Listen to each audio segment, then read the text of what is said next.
Greg loved doing dance lighting.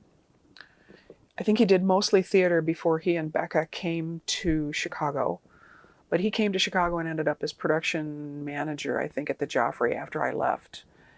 And relit a bunch of their stuff because they were starting to go to smaller venues. So there was a lot of adapting of Tom Skelton's work and Jennifer Tipton's work to work in a smaller venue with different fixtures, and not a lot of archiving to do it with.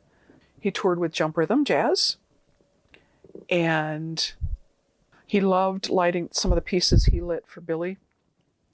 One of which is God of Dirt that he and I talked about, because I had lit a preliminary version of that at Northwestern for DanceWorks, and Greg lit the fully staged version.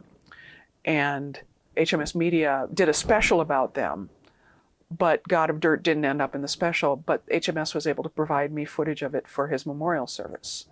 And I know how proud he was of that, so I was glad to. But he was working with the Barrington Youth Dance Ensemble, and I've been recreating his designs. Here's his book. This is his attention to detail. This is his show book.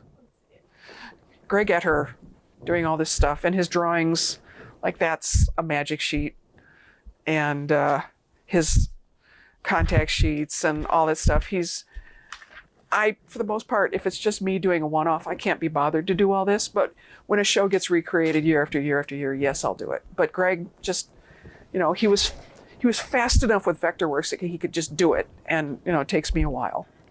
Everybody thought of him as a real gentle soul, and Billy, I know, enjoyed working with him. Mary Brennan out at Barrington loved his work. He and I, we try and get together for dinner once in a while, but there were those years where the only time we saw each other was at Dance for Life.